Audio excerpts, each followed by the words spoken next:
Thanks for coming out this morning. We appreciate it. This is our third campus update. The first update, we had 850 participants. Yes, I agree. The second one, we had 650 participants. And with Jen Bowie, we'll count her, and we don't know how many we'll have this time. But we'll keep doing these as long as there's interest on campus. But what I really would like you to do is reach out to president@ohio.edu and tell us what you want to hear about. You know, we've been deciding what we should talk to you about, but you may have a burning question you'd like to know. You want something more in depth, because the purpose of this is to give information and let the campus know what we're thinking as we go through our work days. So please let us know and reach out. And even if it is, you know, not one of the vice presidents, but something else, we'll get somebody else to come in and do these conversations, because it's really important, I think, for the campus to hear from us and hear from people they want to learn more about their topic. So as you recall, there's a website, this University Updates. This recording will be on there. And if you have questions, you can, did they get cards? Does anybody know if they got cards? You've got cards that you can write a question, or you can go to that portal and put in a question. And we don't answer them here, but we will answer them, and those are posted on the website as well. So there you go. I was going to update you on the searches that we have going on.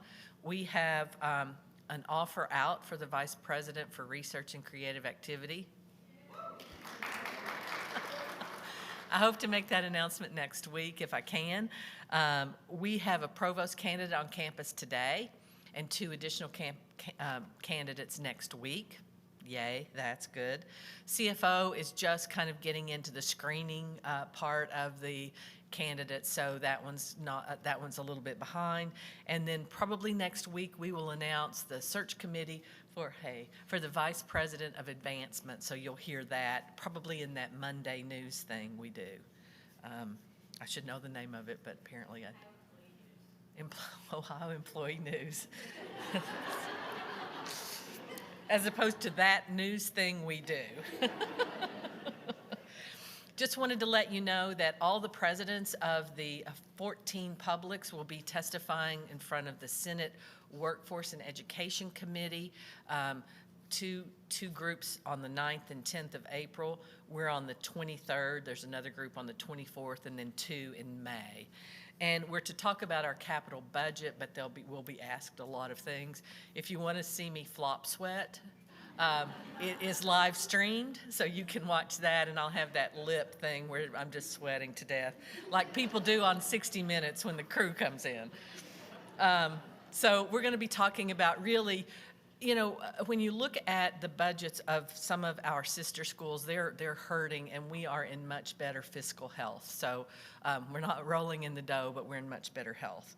And then today, the people you're going to hear from Advancement, Human Resources, Athletics, and then we're going to unveil, drum roll please, the mission, vision, and value statements. And so that's the last thing to keep you in your seats, for sure. I do want to announce before I go, we have an award winner in our midst, and I would like to share that our AD, Julie Cromer, she was named an Athletics Director of the Year by NACDA, National Association of Collegiate Directors of Athletics. Did you see that?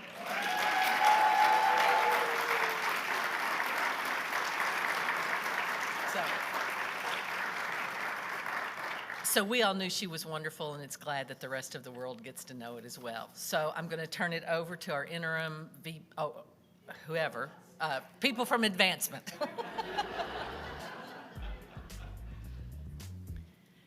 Thank you, President Gonzalez. And actually, Major, you can come on up here. So my name is Lynn Redington, and about a month ago, actually perhaps exactly a month ago, I was asked to step in and serve as interim vice president for University Advancement. And I am here truly just to say that in this last month, working in advancement, I have had as many conversations focused on students and their success as I did in the same month working in the Division of Student Affairs. And so it has been so gratifying to know that no matter the lens from which we look at Ohio University, students are our why, and that has been incredibly inspiring and motivating for me. I do, however, want to turn this over to Major Alston, our Senior Associate Vice President for University Advancement, and he's going to talk about all of the good things that are happening. And I'm guessing that there is a, yep, there we go. So now I'm going to turn it over to Major. All right. Thank you, Lynn, and good morning to our fabulous community. Everybody looks spry, and hopefully you've had enough coffee. I've had a little bit, so I will move along here with our presentation.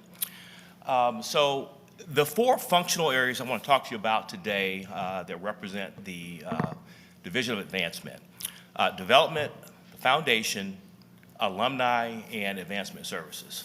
So development, that's where we have our frontline fundraising, development officers, our annual giving officers. We have development officers that are located throughout the university. Many of them are in colleges and units, working with our deans in our academic community to develop relationships with many of our alumni and our donors to give back to the university. Next is the foundation. The foundation is the repository for all philanthropic gifts. It is where gifts are processed. The foundation centralizes our audit process, our 990 tax returns, the various things that are from the administrative standpoint with advancement. We have alumni relations. Jen Boy, who runs that area. They are part of our engagement efforts with the university, outreach, reaching out to our alums across the country and even internationally. Advancement Services, Joe Powles leads that area. They manage our alumni database. They also handle donor relations, stewardship, and events. So, the foundation mission: philanthropy and service to education. Short but very compact. Advancement's mission: Ohio Advancement builds and strengthens relationships that inspire investment in Ohio University and its mission. Our vision: to galvanize Ohio's passion into transformational and sustainable impact. So we worked really hard on our strategic priorities when I first arrived here 5 years ago. And our entire team were involved in creating our strategic priorities. Number one, to increase philanthropic support and maximize its impact. To strengthen constituent engagement and outreach. To drive financial stability and operational excellence. I think that is paramount for us. So let's delve into each of those. Increasing philanthropic support. So we have provided you with a dollars, to date dollars raised. Actually, you can look at this over time bar graph. And you'll notice that our commitments, which are our pledges and commitments over time, we've been consistent so far of being north of $40 million raised. We are really proud of the cash received each year. We've been north of $20 million. But to note, our $20 million number currently, we are really confident that we are going to exceed our goal, our annual goal this year. One of the things that Dr. Gonzalez charged us with when she arrived is to elevate our performance and our standards. And we've consistently been at 40, but she mentioned to us, we need to think bigger than that. We need to stretch ourselves. So this year our goal is $50 million, and we are really confident with the hard work of our gift officers that we're going to be north of $50 million, somewhere around that $53 to $55 million number. And I think that's really exciting for us. We have a tremendous group of fundraisers that work in advancement that are out every day talking to alumni, donors, and folks in the community about support that many of you are involved in programs. So we are proud of the work that they're doing, and we're continuing move conversations forward for broader giving to the university. Next, we're going to look at the donor comparison year over year. You'll notice that we are currently down, but the former numbers that you can look at here in the former years are year-end numbers. The current number is year-to-date. We have Giving Day coming up here in a few weeks, and we will close the gap without a doubt as we generate a whole lot of excitement around Bobcats uniting to support the university on that very exciting day. And many of you in our community here, we want and charge you with also supporting the university's efforts, and many of you do step up. You know, faculty and staff giving is super important to the university, so I encourage and implore you to participate in Giving Day. And I'll talk a little bit more about Giving Day here on a slide coming up. So, strengthening engagement. So we put together sort of an engagement type funnel that sort of reflects the areas that are super important as it relates to engaging with our alumni. Communication two-way is very, very important and represents the largest swath of this funnel. That really involves a lot of digital engagement with alums participating in social media. We're able to track that through analytics, and this is probably our #1 area of communicating with them.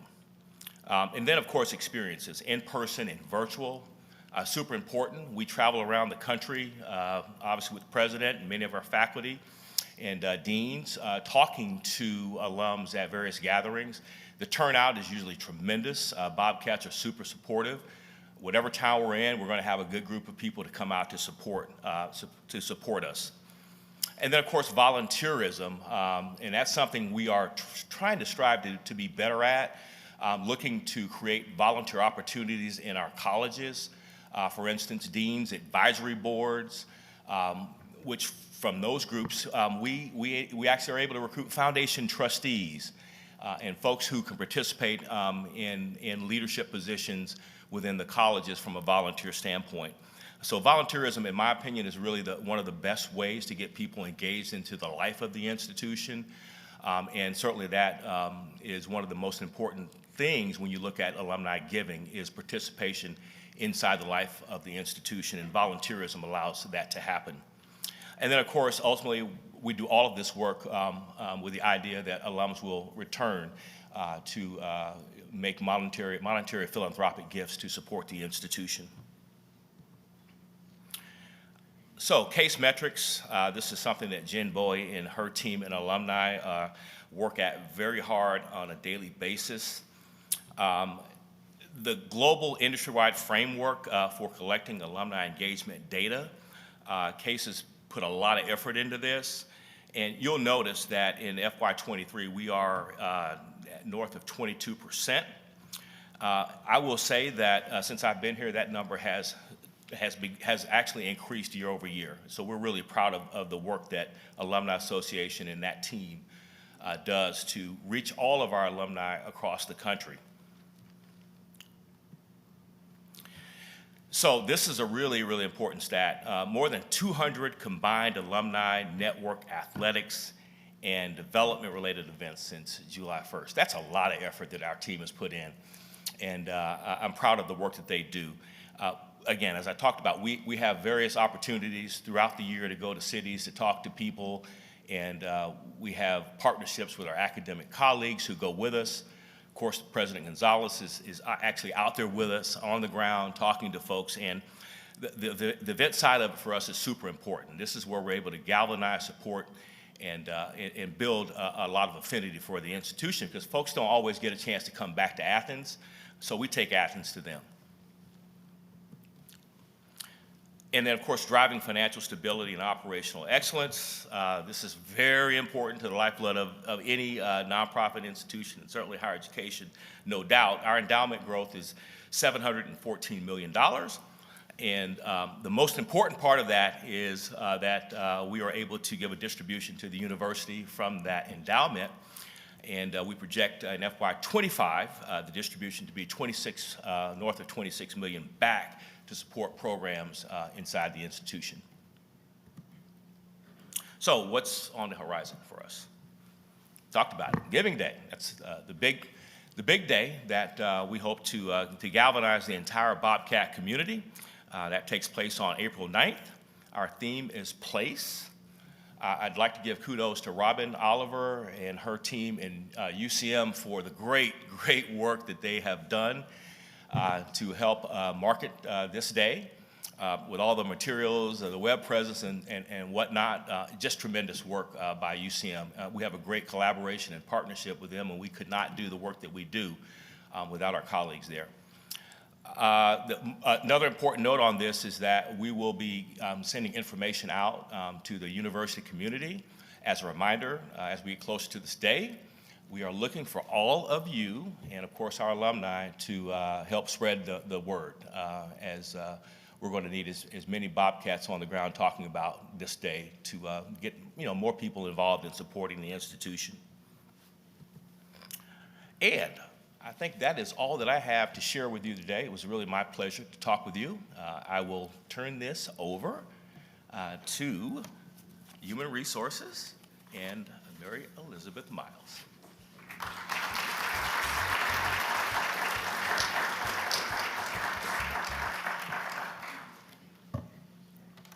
Good morning, Ohio. It is such a pleasure for me to be here today and to serve as the Interim Vice President for Human Resources. It's also a pleasure to be able to represent Team HR this morning. I've been here for 4 months, and I am truly grateful for the warm welcome, so thank you all. So, Human Resources, who are we? We're members of the Ohio University community. We're public servants. We're OU grads. We're OU students. We're members of the AFSCME 3200 union. We're administrators. We're your colleagues. And as you can see, this slide represents all the different specialties that we have at the university in human resources. And that includes employee and labor relations, our liaisons, our employee service center, payroll, benefits, compensation, training, risk, workers' comp. We have a lot of responsibility in making sure that we take care of you and your families, and we take that very seriously. So, who do we serve? You. We serve you in your capacity as faculty, union members, administrators, sworn peace officers, students, supervisors, department chairs, and constituent members. And at any given time, we're serving over 10,000 people, and that's just pretty amazing when you think about the team that we have. So proud of them. So I just wanted to share this slide to give you a snapshot in the month of March of the different populations that we serve. And just wanted to remind you that with our students, those numbers fluctuate over the year based on their availability and what they have going on in their lives, which we know the most important is in the classroom. So how do we serve you? Well, I will say, again, it is a pleasure to serve as the leader of the HR team. And I believe that we need to serve you with respect, compassion, and grace. And the way that we do that is by listening, taking action, and keeping our word. And so this represents the many things that I described to you in the earlier slide in terms of the different areas and specialties that we have, but I just wanted to highlight a few. Onboarding, issuing paychecks, posting jobs, updating your benefits, processing data, so much data, there's just so much. Providing training, managing conflict, writing policies and procedures, answering your questions, and the list goes on. And you know what? We all do this work because we enjoy it, and so you have to know that we are committed to making sure that we do what is best for you and your families. So now, where do we serve? I'm excited about this slide. So I heard a story before I came here that HR has been on a road trip, and we have been looking for our forever home.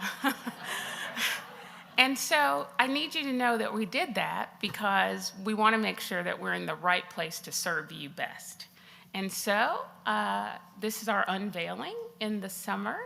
We will be moving to Grosvenor West, which is on the west wing of Grosvenor Hall. And we will be on the first floor, and we will be easy to reach. We will have a front desk to greet you, and we will all be together so that we can serve as one cohesive team. So just wanted to share that with you.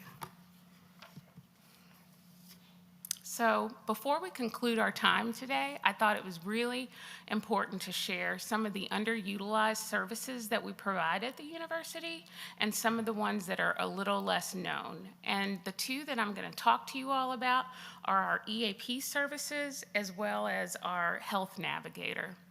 And the really cool thing about these two programs is that for these programs, not only do we serve you as our employee, we serve your spouse, we serve your partner, we serve your dependents that are 26 years old and under, but we also serve anybody that lives in your home, we serve your parents, and we serve your parents-in-law.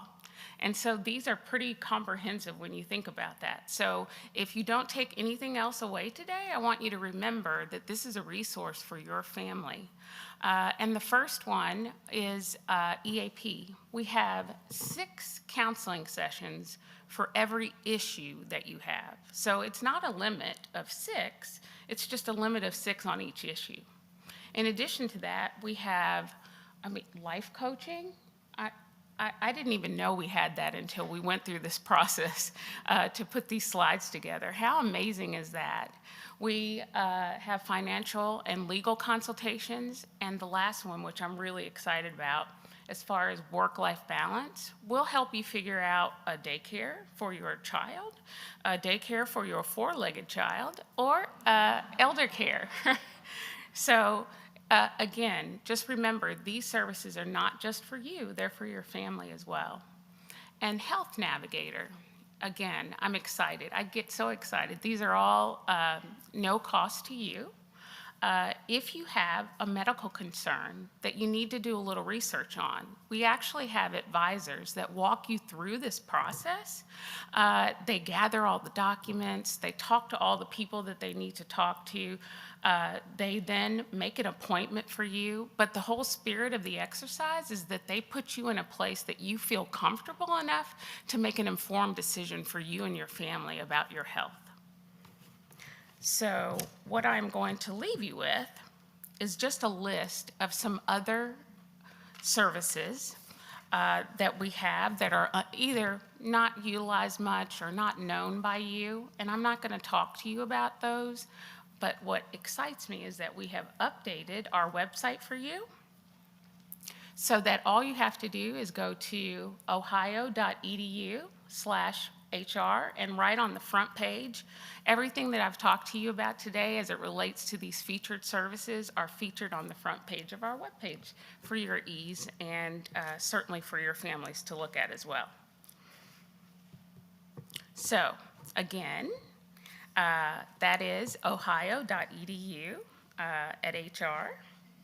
So before I turn this over to my colleague, I just want to share one thing with you before I wish you a beautiful spring season. We have information from the federal government, the Department of Labor, that next month they might be making an announcement about the FLSA exemptions. So I just want you to know that we don't have any information right now, but you heard it here first, that as soon as we have information, we will share that with you. So, again, before I introduce an amazing colleague who is humble and is talented and has just been so kind to me, I just want to say to you, thank you for your hospitality. I feel so welcomed here. It is such a pleasure being a part of this community. And I want to wish you a beautiful spring season and be well. And without further ado, my colleague, Julie Cromer.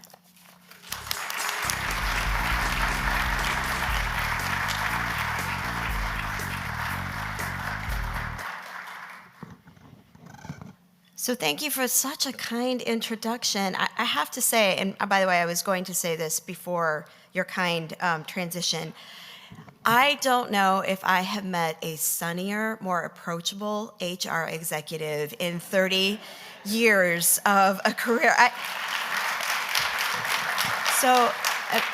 Mary Elizabeth, this is not in the outline to do like these, Oscar award introductions but I have to tell you, it is extraordinary the change in climate that you have led in such a short time. And I have to tell you, we so appreciate you and the way you have embraced us. So thank you. I promised you I was going to say that before you said your thing.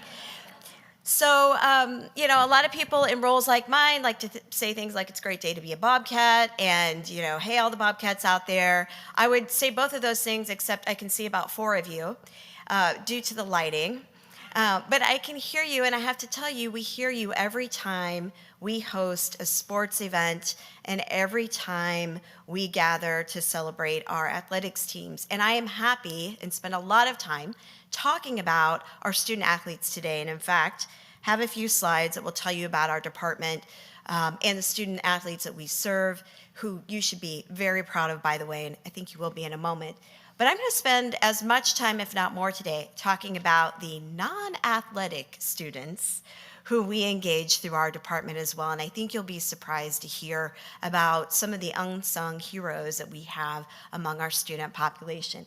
We are a NCAA Division I Football Bowl subdivision, Mid-American Conference member, sponsoring 16 varsity sports, and we have been a charter member of the Mid-American Conference. Now, those of you who follow college sports probably understand a lot more of that terminology than those of you who don't. So I'll simplify it for you.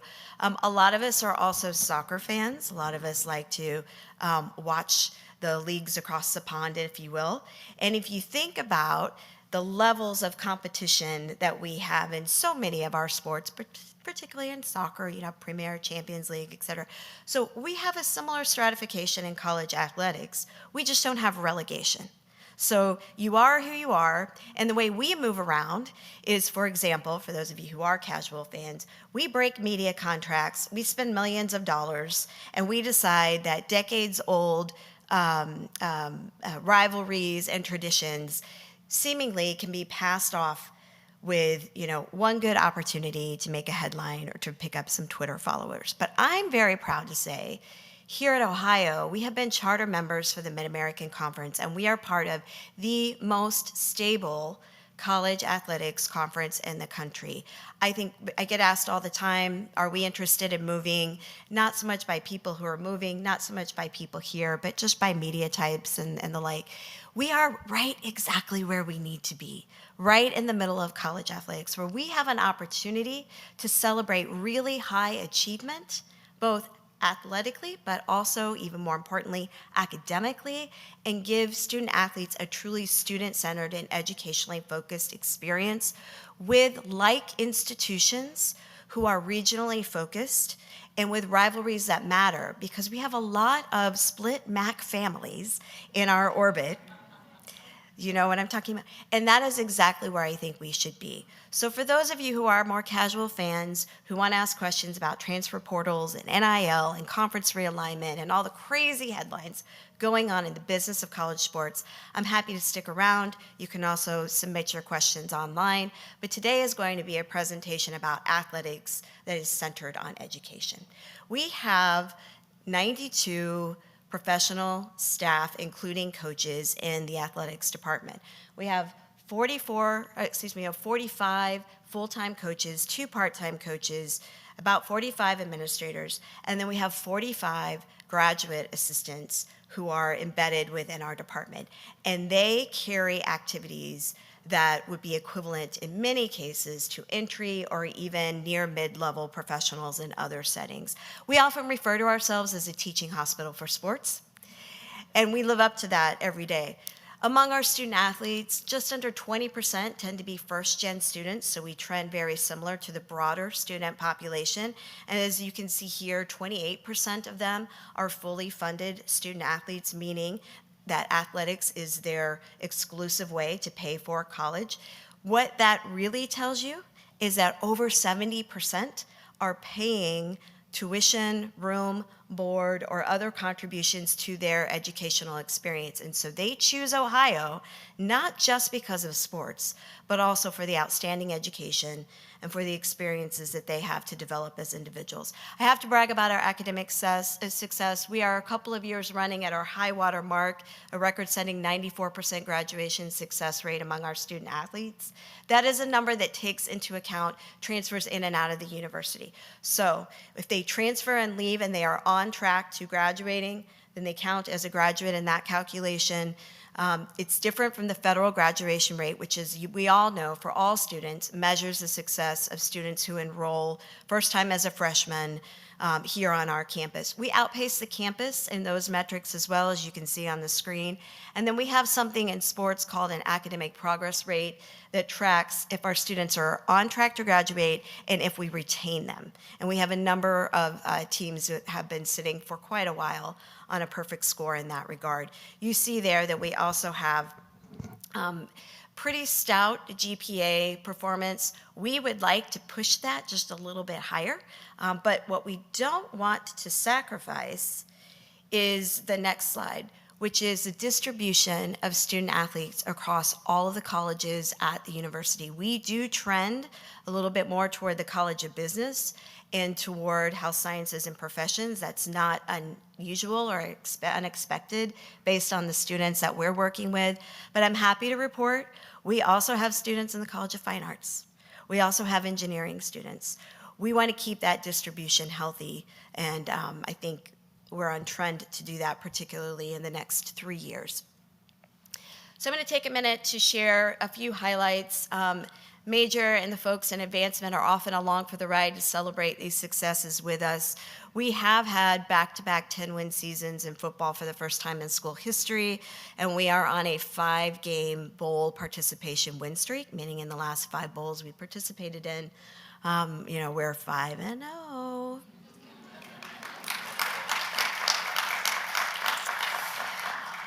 You see there a photo of Tim Albin, who is one of a number of coaches of the year we've had over the last 3 years, or a couple of others who are here on the slide in the far right corner as you're looking at the screen.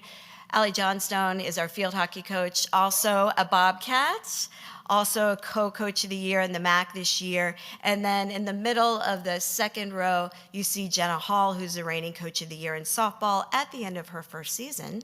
She won Coach of the Year last year, and so we're excited about their success. And I have to talk about the other student athlete blocks that you see. Another Bobcat that many of you are quite familiar with is in the bottom right-hand corner. Jason Preston continues to play professionally. Jason Preston had such an amazing run for us a couple of years ago as part of the men's basketball team that went to the NCAA tournament during what we affectionately refer to as the COVID year. And if you will remember, in that 2021 year, the team had such an incredible run, but also we had such an incredible time as Bobcats. And I think we can't quantify this, but if you think about the way sports brings people together at that time, we were not fully engaged. Our campus was not fully open. We were trying to connect Bobcat students and faculty and staff in our community. And one of the things I do think we bring, as well as any activity, is an opportunity to do that through sports. Jason and his teammates had an incredible run over about 2 weeks that year. We were able to measure the value of the media exposure to Ohio University during that time. Was $191 million in value to this university over just 2 weeks in the NCAA and MAC tournaments. So we appreciate him. He and his soon-to-be wife are Bobcats, and it will be part of our family for decades to come. In the bottom left-hand corner is our newest hero, if you will, in the athletics department. For the first time in over 10 years, we've had an NCAA swimmer qualify for NCAAs to go directly into that. She is swimming, if not right now, very soon, in the 100 free. And I don't know how many of you are swimmers out there, but that is not an easy race. It's a fast race, and she is a freshman. So we're looking forward to more successes from Zita in the future. And then I'm saved for last. We had a historic run for our women's soccer team. They're in the middle of the top row. First time to be NCAA MAC tournament champions, first time to be MAC tournament champions, and first time to represent us in the NCAA tournament last fall. So one of the most important things we do in our department is work to be sure that our student athletes are prepared for life afterward. We also, though, work to be sure that students on campus who have an opportunity to prepare for life through time with our athletics department do so as well. We have over 200 students who are engaged in experiential opportunities with us. You heard about 45 graduate assistants earlier. They are distributed by college. They don't all come to us from the world-famous MSA program and the College of Business, but as you can see, we have several coaching GAs coming out of the Patton College. We have and are increasing a number of GAs through Scripps. CHSP has always been an important partner for us in this way, and then this year, our first GA coming out of the College of Fine Arts. Likewise, we also represent all of the colleges in the distribution of our undergraduate students, and I'm going to get into 4 particular partnerships now that we particularly enjoy. One will be no surprise to you. We have a number of students in the College of Business, particularly in the sports administration program, who engage in activities with us throughout the year to be prepared for their careers. You might be surprised to know this campus is the only FBS or beyond campus, I would imagine, but FBS, top level of football in the NCAA, the only FBS campus to have a student-run game day. Did you know that over 200 students actually are the ones who put on our football game days every year? We have exactly 3 people who are in full-time FTE positions who are managing those students, and they're doing everything. So, as you're looking at the person who is managing the replay machine, that's a student. As you're looking at the students who pull the nets up at the end of the field goals, those are students. As you're dealing with students trying to get into parking and the ticket vestibules, just remember they're students. Out of the Patton College of Education, we have a number of assistant coaches who serve in that role as graduate assistants, and that won't surprise you. We have a number of student athletes who are drawn particularly to those opportunities professionally. We also are increasingly engaging in analytics and sport operations through the college's coaching education program. CHSP is a really important partnership that we've extended over the last year. It provides us an opportunity not only to have independent oversight of the medical care for our student athletes, which is critically important to showing institutional control and to prioritizing the care of those student athletes, but also, as you can imagine, we have a number of students and grad students in those areas who hope to specialize in orthopedics, physical therapy, or primary care sports medicine later in their lives. I'm going to wrap up with a conversation, a short one, about our partnership with the Scripps College of Communication. One of the most unique things we have an opportunity to do here as an athletics department is partner with those colleges who stand out and have a tradition, particularly in certain professionalized areas. I've mentioned 3 other colleges. This is our newest engagement in in the building of greater depth in the partnership. And as a result of Dean Titsworth's important vision in this area, frankly, Jordan Bose, who is a staff member we have hired in athletics to do work on this partnership specifically, and an increasing number of really, really talented students. Our broadcast operations is one of the best in the MAC. Our social media team has been the best in the MAC for 4 years running. I think if you could understand the experience these students are able to leave with from working on broadcasts. So again, I'm going to go back to, if you're ever watching any of our streaming events or a few of our linear broadcasts and you're wondering about some camera angles or you're wondering about a few comments here and there by our color commentaries, remember, these are fantastic opportunities for students to build their reels, to be behind the camera. And in fact, we have placed more former students out of the Scripps College who work with our social media team and with our broadcast team in professional sports than we have athletes who play them. True story. Our goal here is to continue to build this partnership so that we will triple the size of a course that was started just last year to give students both academic credit and practical experience through their broadcast experience opportunities. They are in front of the camera, behind the camera, they are podcasting, and they are making all of us proud in the stories that they tell about our campus. Thank you so much for our time today. I'm the last thing standing between you and a major unveiling. And so without further ado, I want to thank you for your time and support of our department and also turn it over to Robin Olver, Vice President of UCM.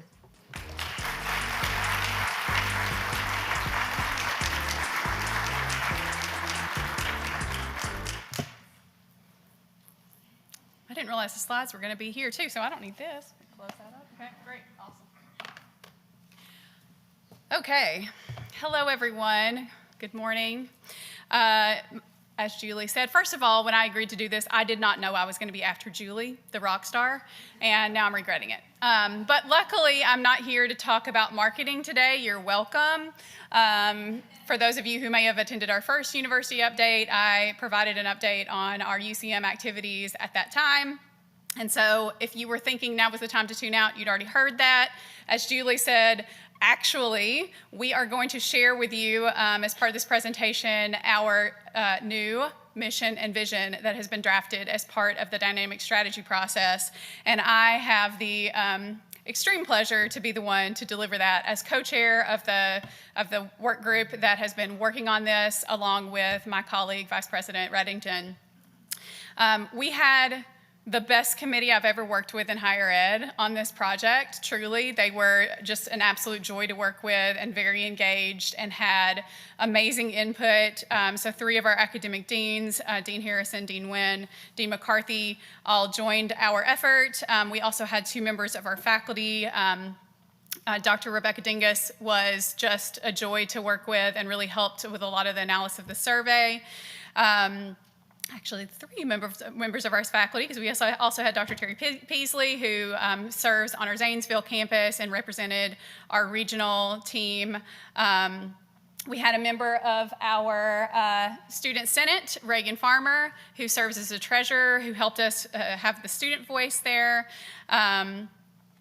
Carly Leatherwood served as our ex officio from our leadership group, and in the lower right corner is Brooke Preston.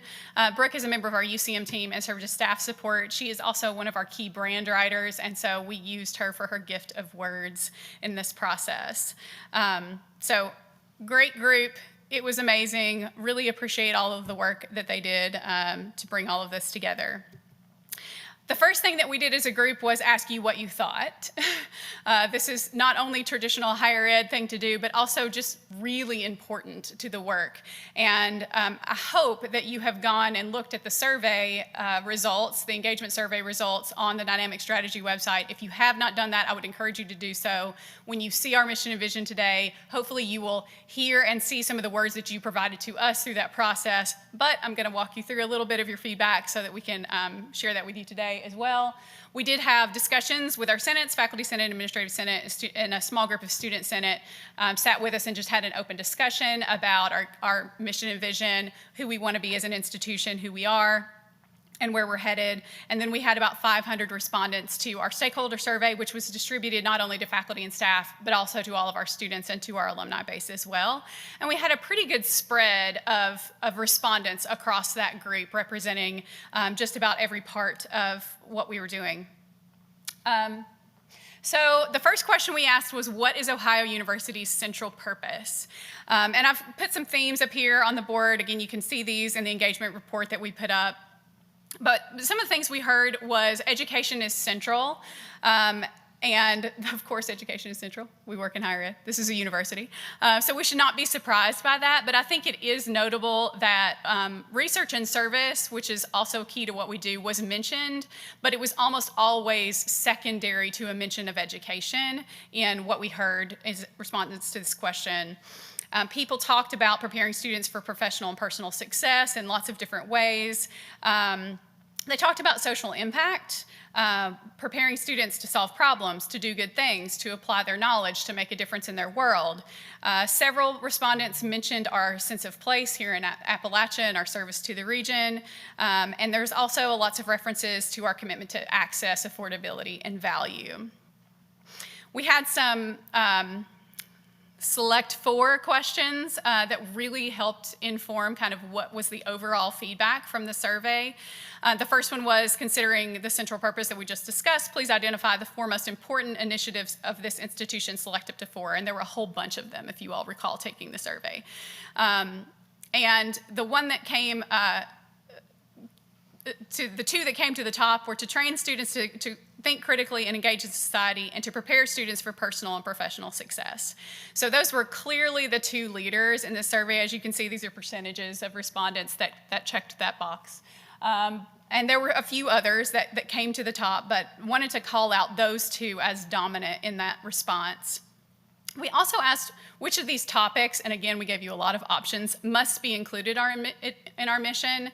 This one was really interesting because student success was the clear leader. Above and beyond, by far, it was amazingly clear leader. It was the only response that received more than even 25% of respondents selected that. Second to that was experiential learning, societal impact, career preparation, and student support.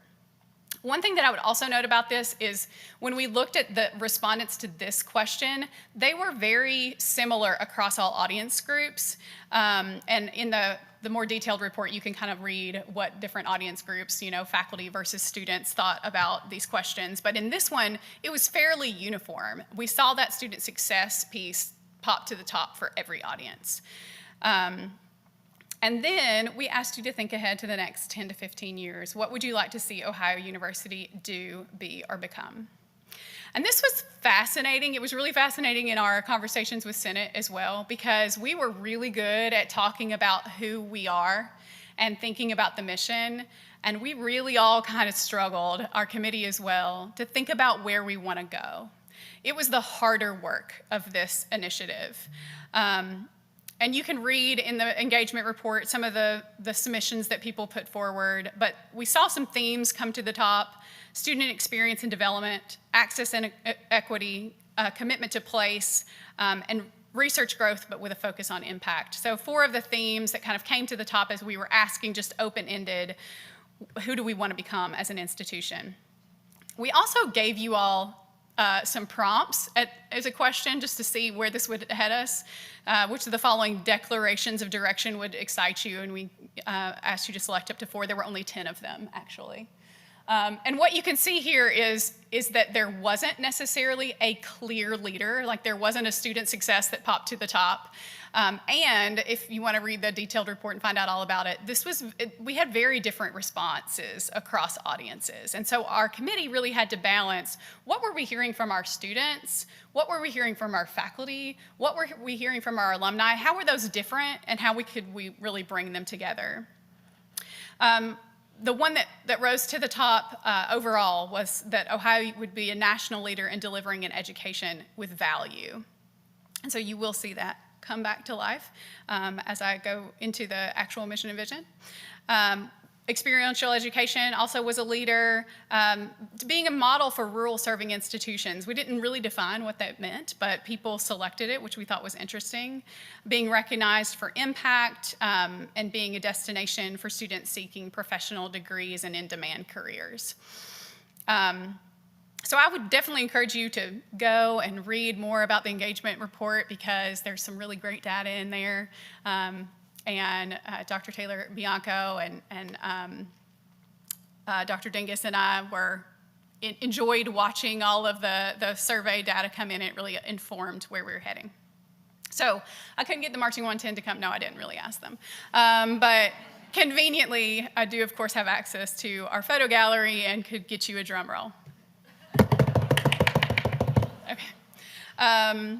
But just to tease you a little bit, President Gonzalez asked us to make sure that the mission is succinct and efficient, short, so that we can all remember it. And we found that to be very challenging. And so we wrote a very long preamble to the mission. And I have been told that I love to read this, so I'm going to do it again. It says, when the United States Congress adopted the Ordinance of 1787, Ohio University became the first university to be chartered through an act of Congress. Its purpose then, to expand the reach of education, has not changed. We are committed to removing barriers to world-class higher education and the lifelong benefits it offers, and educating students to be distinctively prepared professionals, dynamic leaders, and thoughtful citizens who contribute to the greater good. Situated at the meeting point of America's Northeast, Midwest, and Southeast regions, we bring together students from down the street and around the world to a university community focused entirely on their success and deeply committed to delivering value through both affordability and experiences that promise a return on the investment. As a national R1 research institution, we engage students in transformational research with a focus on inquiry and creativity that impacts communities here in Appalachia and around the world. Our approach to learning in and through community fosters connections that expand each student's view of the world and influence the impact they will have on it today and forever. So our mission, succinct, to hold the door open to higher education so that all those eager to solve humanity's most urgent challenges might enter to learn, connecting them with experiences and discovery that will help them think critically, care deeply, lead boldly, and ultimately depart to serve.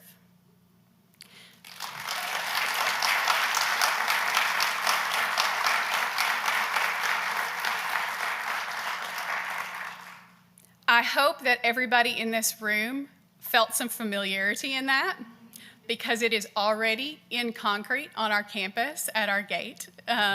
So I can recall hearing President Gonzalez talk about that idea of entering to learn and departing to serve that we have talked about for years at Ohio University. And so we baked that in to our mission, who we are, who we will be, who we always will be. And then we wrapped it in some of the themes and language that we heard from you all as part of the input process. There are a few of you who might actually catch phrases and think, did I write that? And the answer is probably yes. So thank you for your contribution. Now, I said that we struggled to move from that to the vision, but I'm really excited about where we landed with this. So what we ended up thinking about is, who do we want to be for everyone that we serve and all the things that we do? And so we broke it down in this way. Our vision: to deliver the most valuable university education in Ohio and lead as one of the most valued public universities in the nation. For students, we will connect each student with personalized experiences that ensure their lifelong success while maximizing opportunities for an affordable education. For communities and partners, we will be eager collaborators in addressing challenges and advancing opportunities. For our state, we will remain committed to serving students in and recruiting students to Ohio and be actively responsive to evolving workforce and educational needs.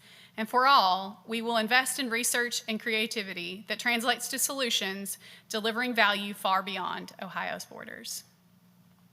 So I hope what you see in that is kind of taking it from our core service of students all the way to the knowledge creation that we do that goes far beyond our region into the world. You see our sense of place, our commitment to Appalachia, the things that we do with communities and partners, but you also see that we're doing research that has global impact.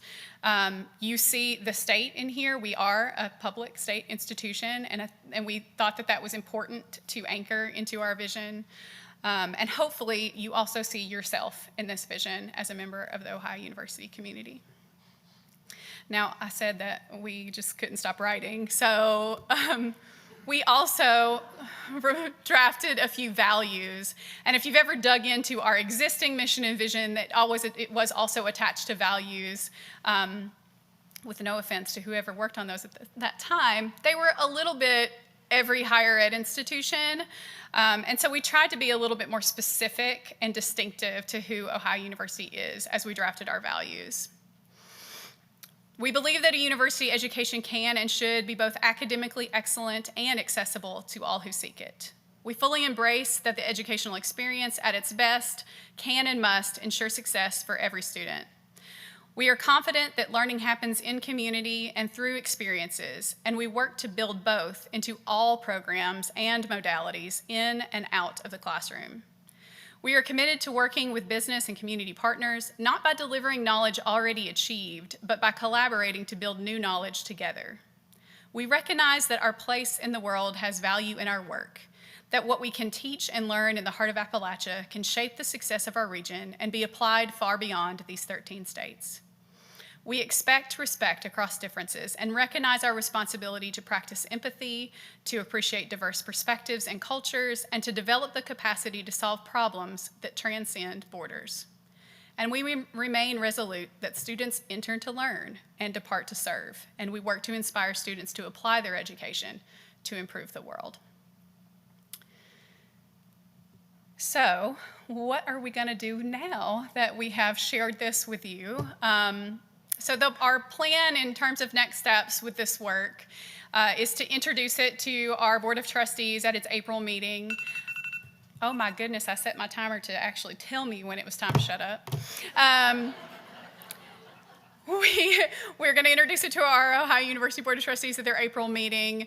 At that time, we're planning to replace our currently posted mission on our website with this as a draft form. And then, because not every single person in the university community is watching or here today, we will be sending a communication to all faculty, staff, students, and alumni. We're going to begin to work to incorporate some of the language into our dynamic strategy. And then our Board of Trustees, after opportunity to think and review and provide some feedback, will have the opportunity to finalize this mission and vision at their June meeting. And as we come back to campus in the fall, we're going to really begin to push broad awareness of this. It'll be important as we approach our accreditation review that we all know our mission and vision, and so we'll be asking you to learn it in lots of different ways. And that is all I have.